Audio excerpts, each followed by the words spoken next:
Assalamualaikum warahmatullahi wabarakatuh. Mohon perhatian, bagi memastikan majlis berjalan dengan lancar, hadirin diingatkan untuk memastikan telefon pintar anda berada dalam pengaturcaraan mod senyap agar tiada gangguan sepanjang program ini berlangsung. Sebarang pergerakan keluar dan masuk dewan harapnya dapat dielakkan bagi memastikan majlis berjalan dengan lancar. Kerjasama hadirin amatlah dihargai. Terima kasih. Mengumumkan ketibaan Dif-Dif Kehormat untuk masuk ke dalam Dewan.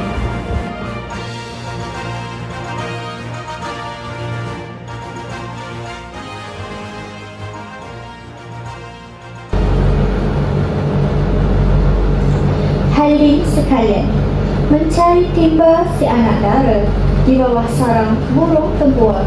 Salam sembah pembuka bicara. Selamat datang untuk semua. Bismillahirrahmanirrahim. Assalamualaikum warahmatullahi wabarakatuh. Salam sejahtera, salam Malaysia Madani dan salam pintar KBRI. Yang berusaha Dr. Muhammad Haras bin Zainuddin, Pengarah Bahagian Udara Jabatan Alam Sekitar Malaysia. Yang berusaha Dr. Nik Muhammad Farizwan bin Nik Yusof, Pengarah Bahagian Air dan Marin Jabatan Alam Sekitar Malaysia. Yang berusaha Dr. Nurul Nazirah binti Nadran, Timbalan Pengarah Bahagian Bahan Berbahaya Jabatan Alam Sekitar Malaysia. Saudara Muhammad Izrin Fahmi bin Ismail, Moderator Forum Alam Sekitar Terancam bersama Mencari Solusi. Para pensyarah Institut Pendidikan Guru Malaysia Kampus Datuk Razali Ismail, Barisan Ahli Majlis Mesyuarat Jawatan Kuasa Perwakilan Pelajar, para pelajar Institut Pendidikan Guru Malaysia Kampus Datuk Razali Ismail, serta hadirin dan hadirat yang dikasihi sekalian. Alhamdulillah, bersyukur kita kehadrat Ilahi kerana dengan limpah kurnianya dapat kita bersama-sama berkumpul di pagi yang indah dan suci ini. Terlebih dahulu, sekalung penghargaan buat hadirin sekalian kerana sudi meluangkan masa untuk menghadiri forum perdana kita pada hari ini. Hadirin sekalian, tanpa melengahkan masa, marilah sama-sama kita mendengarkan forum perdana kita yang pada hari ini yang bertajuk Alam Sekitar Terancam bersama Mencari Solusi, yang akan disampaikan oleh Jawatan Kuasa Jabatan Alam Sekitar Malaysia. Untuk makluman para hadirin sekalian, forum perdana yang dilaksanakan pada hari ini bertujuan untuk memberikan pendedahan akan punca pencemaran alam sekitar yang dihadapi dunia kini serta pencarian solusi yang bernas bagi mengatasi permasalahan-permasalahan tersebut. Panel-panel yang dijemput pada hari ini sudah pasti terdiri daripada golongan yang berpengalaman dan memiliki kredibiliti yang mengagumkan dalam bidang masing-masing. Pelbagai pandangan, pengalaman serta ideologi baru akan dikupas sebentar sahaja lagi bagi mencapai motif utama forum, iaitu untuk memberikan kesedaran dan pendedahan kepada masyarakat. Diharapkan melalui perkongsian forum ini dapat membuka mata, telinga dan hati kita semua akan isu yang melanda dunia masa kini. Semoga segala ilmu dan perkongsian yang diperoleh pada hari ini dapat dipraktikkan dan dimanfaatkan dalam kehidupan seharian kalian.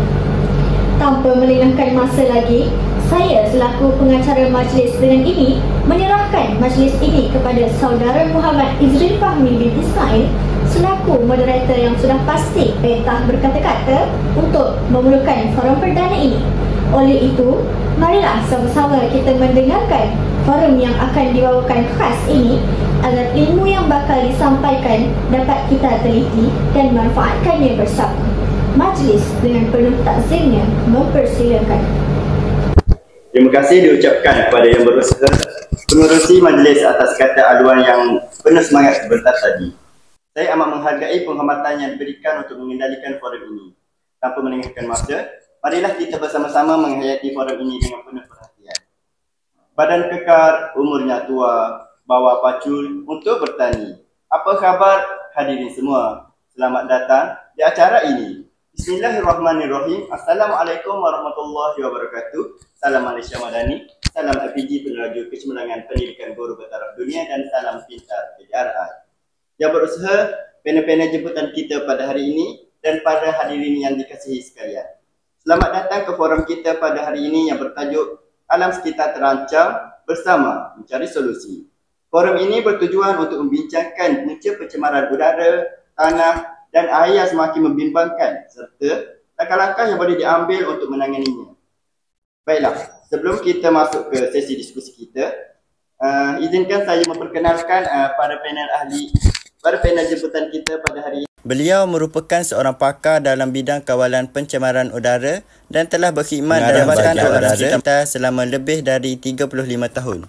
Sepanjang kejayaannya, beliau telah terlibat dalam pelbagai inisiatif pemantauan kualiti udara, pertama, penyelidikan kesan pencemaran terhadap kesihatan manusia,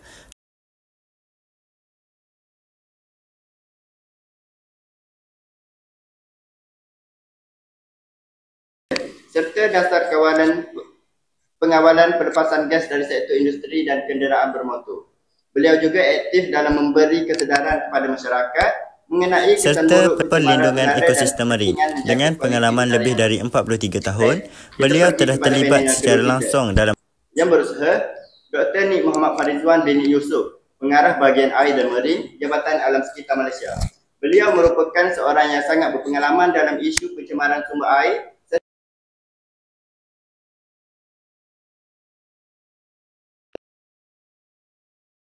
mengawal pencemaran sungai, tasik dan laut akibat aktiviti manusia seperti pembuangan sisa industri, pertanian dan sisa domestik.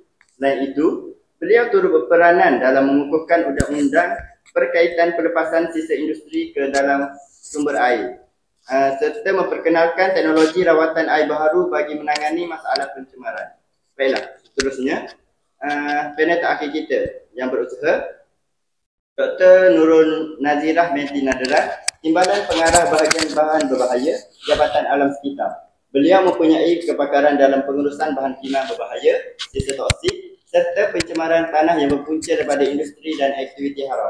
Dengan pengalaman lebih daripada 23 tahun, beliau telah memainkan peranan penting dalam memastikan penguasaan undang-undang berkaitan pembuangan sisa berjadual serta membantu dalam penyiasatan kes pencemaran tanah yang berlaku akibat pembuangan sisa haram.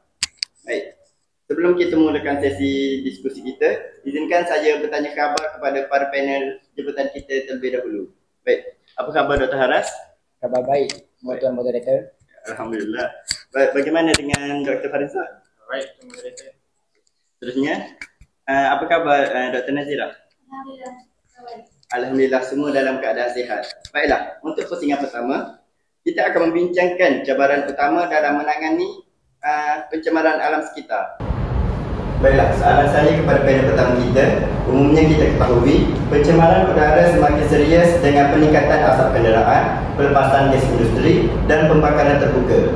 Sebagai seorang yang berpengalaman luas dalam bidang ini, bolehkah Dr. Haras kongsikan apakah punca utama pencemaran udara di Malaysia? Baiklah, terima kasih saya ucapkan kepada Tuan Moderator.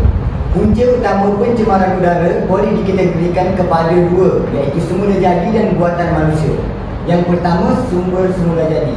Sumber semula jadi ini berpunca daripada letusan gunung berapi, kebakaran hutan dan ribut debu boleh menyebabkan pencemaran udara yang serius. Contohnya, letusan gunung berapi mengeluarkan gas sulfur dioksida yang boleh membahayakan kesihatan manusia. Seterusnya, yang kedua, sumber buatan manusia. Aktiviti manusia adalah penyumbang utama pencemaran udara. Antaranya ialah asap kenderaan, pelepasan karbon monoksida dan nitrogen dioksida daripada kenderaan memburukkan kualiti udara. Industri dan kilang yang melepaskan gas beracun seperti sulfur dioksida dan karbon monoksida juga menyebabkan pencemaran udara yang teruk. Hadirin dan hadirat sekalian, pembakaran terbuka seperti pembakaran sampah dan aktiviti pertanian seperti pembakaran jerami turut menyebabkan kepada jerbu. Penggunaan bahan api fosil seperti arang batu, minyak dan gas digunakan dalam industri serta stesen jana kuasa akan menghasilkan gas rumah hijau. Oleh itu jelaslah bahawa aktiviti manusia memainkan peranan yang besar dalam pencemaran udara. Baiklah, itu sahaja dari saya. Terima kasih kepada Yang Berusaha Dr. Muhammad Haras bin Zainuddin, Pengarah Bahagian Udara Jabatan Alam Sekitar Malaysia, atas penjelasan yang begitu jelas dan bernas mengenai punca utama pencemaran udara. Perkongsian ini pastinya memberi kita semua pemahaman yang lebih mendalam tentang faktor-faktor yang menyumbang kepada masalah ini. Dengan mengenal pasti punca, kita dapat mencari penyelesaian yang lebih efektif demi kelestarian alam sekitar. Baiklah, seterusnya kita pergi kepada panel kedua kita. Baik, Dr. Faridwan, seperti mana yang kita ketahui, sumber air bersih semakin berkurang akibat pencemaran dari sektor industri dan domestik. Baik, apakah punca utama yang menyumbang kepada pencemaran air di Malaysia? Baiklah, terima kasih saya ucapkan kepada Tuan Moderator kita. Terdapat berbagai punca yang menyumbang kepada pencemaran air. Antaranya ialah pembuangan sistem industri yang mengandungi bahan kimia berbahaya seperti logam berat, minyak dan bahan bertoksik. Hadirin sekalian, kilang-kilang yang tidak mempunyai sistem rawatan air sisa yang berkesan sering melepaskan bahan pencemar ini ke dalam sungai dan laut, mengakibatkan pencemaran yang serius. Sisa toksik ini juga bukan sahaja menjejaskan kualiti air, tetapi juga membahayakan kehidupan akuatik dan manusia yang bergantung kepada sumber air tersebut. Pembuangan sistem domestik seperti plastik, minyak masak, bahan pencuci dan sistem makanan juga menjadi penyumbang utama dalam pencemaran air ini. Sisa pekerja yang tidak diurus dengan baik akan memasuki saliran air dan akhirnya sampai ke sungai atau laut, mengakibatkan pencemaran ini sukar dikawal. Minyak masak terpakai yang dibuang ke dalam saliran rumah juga akan membentuk lapisan minyak di permukaan yang menghalang kepada kemasukan oksigen dan menjejaskan ekosistem air. Hadirin yang dihormati, pembuangan sisa pembahan yang tidak dirawat dengan sempurna turut menjadi penyumbang utama kepada pencemaran air. Air sisa daripada rumah, bangunan komersial dan kawasan perbadaran yang tidak dirawat dengan baik boleh mengandungi bakteria berbahaya seperti E. coli, virus dan bahan organik yang boleh mencemarkan sumber air minuman. Keadaan ini boleh meningkatkan risiko penyebaran penyakit bawaan air seperti kolera dan tifod. Itu sahaja daripada saya. Baiklah. Terima kasih diucapkan kepada Yang Berusaha Dr. Ni Muhammad Faridwan bin Yusof, Pengarah Bahagian Air dan Marine Jabatan Alam Sekitar, atas penjelasan yang berinformasi mengenai punca pencemaran air. Penjelasan yang diberikan sangat membuka mata kita tentang bagaimana sistem industri, pertanian dan sistem domestik secara tidak terkawal menjadi antara penyebab pencemaran sumber air. Semoga dengan ilmu yang dikongsikan, kita semua lebih sedar akan kepentingan memelihara kebersihan air demi kesejahteraan manusia dan ekosistem semula jadi. Baiklah, seterusnya saya akan menanyakan soalan terakhir kita kepada panel terakhir, iaitu Dr. Nazira. Baiklah, seperti mana yang kita ketahui, pencemaran tanah akibat sisa toksik dan bahan kimia berbahaya memberi kesan jangka panjang kepada ekosistem. Baiklah, apakah punca utama yang menyebabkan pencemaran tanah ini? Baik. Bismillahirrahmanirrahim. Assalamualaikum warahmatullahi wabarakatuh dan selamat sejahtera bagi semua yang hadir. Terlebih dahulu, saya ingin merakamkan penghargaan kepada saudara moderator atas soalan yang diajukan serta panel-panel dan hadirin yang sudi meluangkan masa dalam forum perdana ini. Soalan yang dibangkitkan sebenarnya sangat penting dan bertepatan dengan isu semasa yang kita hadapi pada hari ini. Bagi menjawab soalan yang diajukan, iaitu punca utama yang dapat mengakibatkan pencemaran tanah. Baik, pencemaran tanah sering berpunca daripada pembuangan bahan buangan industri seperti minyak, sisa toksik dan sisa kilang. Tindakan ini boleh mencetuskan dua proses utama yang membahayakan alam sekitar, iaitu yang pertama, proses penyerapan bahan buangan, di mana sisa yang dibuang ini akan mencemarkan persekitaran dan secara tidak langsung dapat menjejaskan sumber air bawah tanah. Hal ini dikatakan demikian kerana air hujan atau air di permukaan air boleh melarutkan bahan-bahan ini sebelum membentuk larutan yang dikenali sebagai lekit. Larutan inilah yang kemudiannya akan meresap sehingga ke lapisan air bawah tanah. Yang kedua, iaitu proses pengaliran melalui sistem bawah tanah. Hal ini dikatakan demikian kerana sisa-sisa yang mengandungi bahan pencemar boleh mengalir melalui retakan atau liang-liang yang berada di dalam tanah. Perkara ini sekaligus dapat menyumbang kepada penurunan kualiti air. Sebagai contoh, kawasan Kars yang terdiri daripada batu kapur dengan banyak retakan dan rongga sangat rentan terhadap pencemaran akibat daripada air pada permukaan tersebut mudah meresap ke dalam sistem air bawah tanah. Hadirin yang saya hormati sekalian, sekitar tahun 2021, negara kita dikejutkan dengan satu kes pencemaran tanah yang serius apabila didapati terdapat 19 tong bahan kimia yang ditemui dibuang secara haram di kawasan tanah resap Sungai Langat, Selangor. Lokasi kejadian ini terletak 13 km dari loji rawatan air Sungai Langat yang berisiko terkesan dan berlakunya pencemaran serta mengancam kualiti air. Keadaan ini akan mengakibatkan pencemaran sumber air yang digunakan oleh manusia, tumbuhan dan haiwan sebagai salah satu sumber keperluan harian. Hal ini juga turut menyebabkan risiko kesihatan yang serius termasuklah penyakit bawaan air dan keracunan. Oleh itu, langkah pencegahan yang efektif adalah penting bagi melindungi kawasan tanah dan sumber air bawah tanah ini daripada tercemar. Hadirin yang saya kasihi sekalian, seterusnya, penggunaan baju kimia dan racun serangga secara berlebihan juga merupakan penyumbang kepada berlakunya pencemaran. Tindakan ini dapat memberikan impak kepada peningkatan tahap keasiran tanah. Secara tidak langsung, situasi ini telah menghalang tanaman daripada menyerap nutrien penting yang diperlukan. Lantaran daripada itu, perkara ini dapat merecatkan pertumbuhan serta membawa kepada pengurangan hasil yang boleh dijana oleh para petani. Sebagai contoh, kes yang berlaku di Malaysia sendiri iaitu kes tanah berasid di Pengkalian Hulu Perak pada tahun 2016, di mana kawasan ini telah menghadapi tanah berasid dengan nilai pH antara 3 hingga 5, yang mana lebih rendah daripada pH bagi tanah subur iaitu antara 6 hingga 7. Itu sahaja daripada saya. Sekian, terima kasih. Baiklah, terima kasih diucapkan kepada Yang Berusaha Dr. Nurul Nazilah binti Nadalan, Timbalan Pengarah Bahagian Bahan Berbahaya Jabatan Alam Sekitar, atas penjelasan yang jelas dan mendalam mengenai punca pencemaran tanah. Perkongsian ini memberi kita gambaran yang lebih menyeluruh tentang bagaimana aktiviti manusia, khususnya pembuangan sisa berbahaya dan pencemaran industri, memberi kesan besar kepada kualiti tanah. Semoga dengan pemahaman ini, kita dapat mengambil langkah yang lebih proaktif dalam menjaga keseimbangan ekosistem dan mengelakkan kemusnahan alam sekitar. Baiklah, seterusnya kita akan pergi ke pusingan yang kedua berkaitan langkah-langkah menangani pencemaran alam sekitar.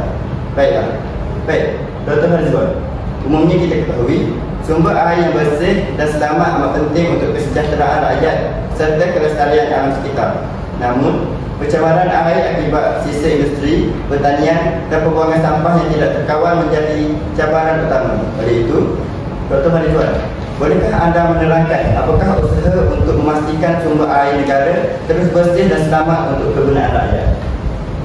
Terima kasih yang tidak terhingga kepada Yang Berusaha Dr. Muhammad Haras bin Zainuddin, Yang Berusaha Dr. Muhammad Farizal bin Yusuf, dan akhir sekali Yang Berusaha Dr. Nurul Nazilah binti Nadalan atas penjelasan yang benar serta penyelesaian yang dikemukakan.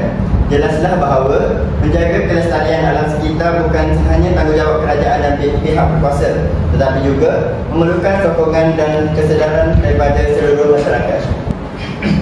Terima kasih saya ucapkan sekali lagi pada tuan menteri kita pada hari ini. Jadi, langkah untuk mengatasi pencemaran air ini kita dapat selesaikan dengan kerjasama yang erat antara semua pihak. Jadi, pihak kerajaan perlu mengambil langkah bukan sahaja melalui amaran lisan, kerana masyarakat tidak akan mengambil endah akan hal tersebut. Kata pepatah, bagi menjauhkan air kena ambil air. Jadi, antaranya pihak kerajaan haruslah memperketatkan penguasaan undang-undang terhadap pihak yang mencemarkan sumber air. Selain itu, mengenakan denda dan hukuman lebih berat kepada syarikat yang membuang toksik ke dalam sistem air. Dari segi masyarakat pula, kita perlu memberi kesedaran dengan kepentingan menjaga kebersihan air. Antaranya, kita boleh mengadakan kempen kesedaran dan program pendidikan alam sekitar untuk mendidik masyarakat tentang bahayanya pencemaran air. Itu sahaja. Baiklah, terima kasih kepada Yang Berusaha Dr. Muhammad Farizal bin Yusuf atas perkongsian yang sangat informatif mengenai usaha-usaha memastikan sumber air negara kekal bersih dan selamat. Penjelasan yang diberikan pastinya memberi kita semua kesedaran tentang kepentingan pengurusan air yang berkesan serta peranan setiap pihak dalam menjaga kelestarian sumber ini. Semoga langkah-langkah yang akan diambil dapat memastikan pegadaian air berkualiti untuk generasi kini dan akan datang. Seterusnya, soalan saya kepada panel ketiga kita iaitu Dr. Nazira. Baik, Dr. Nazira, sebagaimana yang kita ketahui, terdapat banyak langkah yang boleh diambil untuk mengurangkan pencemaran tanah akibat sisa toksik dan bahan buangan berbahaya. Soalan saya, apakah strategi yang paling berkesan yang boleh dilaksanakan untuk menangani isu ini? Okey, baik. Terima kasih kepada saudara moderator atas soalan yang diberikan. Antara langkah yang patut dilakukan iaitu pihak kerajaan boleh mengurangkan isu ini dengan melaksanakan penggunaan bioremediasi. Bioremediasi merujuk kepada proses pembersihan pencemaran tanah dengan menggunakan mikroorganisma hidup seperti kulat, bakteria ataupun tumbuhan bagi menyingkirkan bahan pencemar dari kawasan persekitaran. Kaedah ini lebih mesra alam kerana menggunakan proses semula-jadi tanpa menambah sebarang bahan kimia yang berbahaya. Selain itu, kos yang terlibat juga lebih murah berbanding kaedah pembersihan konvensional di mana kos yang diperlukan adalah lebih tinggi. Malah, perkara ini juga dapat membantu memulihkan ekosistem yang terjejas. Sebagai contoh, inisiatif program bioremediasi keluarga Malaysia yang telah dilaksanakan di Langkawi mendapat sambutan dan respon yang baik daripada masyarakat. Malah, terdapat juga syarikat khusus yang menawarkan perkhidmatan bioremediasi tanah tercemar seperti syarikat Bioremax Sdn Bhd. Selain itu, pelaksanaan kempen kesedaran awam dan program pendidikan juga turut menyumbang kepada penyelesaian yang efisien. Sebagai contoh, pendedahan tentang bahaya dan penggunaan baja kimia kepada para petani dapat menambahkan ilmu pengetahuan mereka dan dapat mengubah cara mereka melakukan aktiviti pertanian supaya mereka lebih menggunakan baja organik seperti baja kompos yang mana pembuatannya adalah daripada sisa-sisa makanan. Hal ini sekaligus dapat membekalkan nutrien secara perlahan kepada tumbuhan. Pemantauan dan pemerkasaan terhadap kawasan-kawasan yang berisiko tinggi untuk berlakunya pencemaran seperti tapak-tapak projek pembinaan, kawasan pertanian, tapak perusahaan sampah serta kawasan tanah gambut juga perlu dititikberatkan. Hal ini dapat dibuktikan apabila Jabatan Pertanian telah menerbitkan satu dokumen iaitu garis panduan pengurusan tanah gambut sebagai panduan kepada petani dan pihak berkepentingan dalam menguruskan kawasan pertanian dengan lebih mapan dan teratur. Secara keseluruhannya, langkah-langkah yang diambil oleh kerajaan dalam mengatasi pencemaran tanah adalah sangat penting untuk memastikan keseimbangan ekosistem dan kesihatan manusia. Usaha berterusan daripada semua pihak termasuklah kerajaan, industri dan masyarakat amat diperlukan bagi menjamin kelestarian alam sekitar supaya dapat dinikmati bersama-sama dengan generasi akan datang. Sekian, terima kasih. Baiklah, terima kasih kepada yang berusaha Dr. Nurul Nazira binti Naderan atas perkongsian strategi yang sangat bernas dan bermanfaat.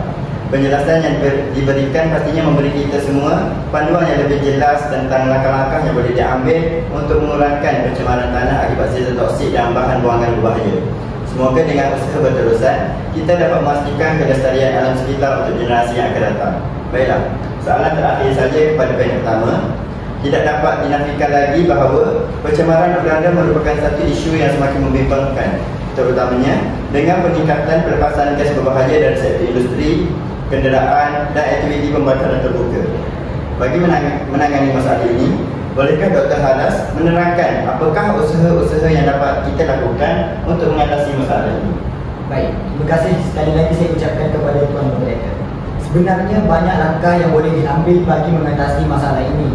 Antaranya langkah oleh kerajaan dengan menguatkuasakan undang-undang seperti Akta Kualiti Alam Sekeliling 1974. Pihak kerajaan juga perlu menggalakkan penggunaan tenaga boleh diperbaharui seperti tenaga solar dan angin. Akhir sekali, pihak kerajaan juga harus meningkatkan sistem pengangkutan awam untuk mengurangkan jumlah kenderaan persendirian di jalan raya. Seterusnya, Pihak industri juga perlu menggunakan teknologi mesra alam seperti penapis asap di kilang dan beralih kepada bahan bakar yang lebih bersih seperti gas asli. Hadirin sekalian, akhir sekali masyarakat juga perlu mengurangkan penggunaan kenderaan persendirian dan beralih kepada pengangkutan awam. Selain itu, mengamalkan 3R iaitu reduce, reuse dan recycle untuk mengurangkan pembakaran sampah serta menanam lebih banyak pokok untuk menyerap karbon dioksida. Secara keseluruhannya, jika semua pihak memainkan peranan, kita boleh mengurangkan pencemaran udara secara berkesan dan meluas. Sekian dari saya. Baiklah, terima kasih kepada yang berusaha, Dr. Muhammad Haras bin Zainuddin atas perkongsian yang sangat bernas mengenai langkah-langkah dalam mengawal pencemaran udara ini. Penjelasan yang diberikan pastinya memberi kita semua pemahaman yang lebih jelas tentang kepentingan menjaga kualiti udara supaya dapat menyumbang ke arah persekitaran yang lebih bersih dan sihat. Semoga usaha ini dapat diteruskan demi kesejahteraan bersama. Nampaknya, masa sudah mencemburi kita, menandakan bahawa forum kita semakin hampir penghujungnya. Sepanjang perbincangan ini, kita telah mendengar berbagai perkongsian ilmu yang sangat berharga dan daripada para panel jemputan mengenai isu pencemaran udara, tanah dan air. Semoga segala ilmu dan input yang diperoleh hari ini menjadi titik tolak pada tindakan yang lebih proaktif dalam memastikan alam sekitar kita terus terpelihara. Ingatlah, apa yang kita nikmati hari ini adalah amanah untuk generasi yang akan datang. Sama-sama, marilah kita menjadi ejen perubahan ke arah persekitaran yang lebih bersih, sihat dan lestari. Akhir kata, saya mewakili pihak penganjur ingin mengucapkan jutaan terima kasih kepada para panel serta semua yang hadir dalam forum ini. Semoga kita semua terus diberi kesedaran dan kekuatan untuk menjaga bumi yang kita cintai ini. Sebelum menutup tirai pembicaraan ini, izinkan saya menyampaikan sebuah pantun tanda penghargaan dan penutup yang indah. Di dahan ada hinggap kenari, hinggap sekawan di pohon jati. Terima kasih saudara, juga saudari, memberi tumpuan sepenuh hati. Wabillahi taufiq wal hidayah. Wassalamualaikum warahmatullahi wabarakatuh. Alhamdulillah, demikian tadi penyampaian forum yang penuh telus dan padat dengan intipati yang dapat memberikan pengajaran kepada kita. Semoga apa yang telah disampaikan sebentar tadi dapat kita praktikkan dan terapkan dalam kehidupan seharian kita. Terima kasih yang tak terhingga diucapkan kepada moderator dan ketiga-tiga ahli panel atas forum yang telah disampaikan sebentar tadi.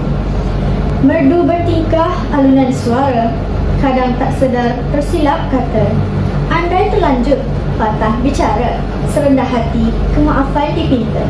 Saya mewakili jawatan kuasa majlis mengucapkan ribuan terima kasih kepada semua pihak yang terlibat dalam menjadikan forum kita pada hari ini, sama ada secara langsung maupun tidak langsung. Sekian, majlis bersurai.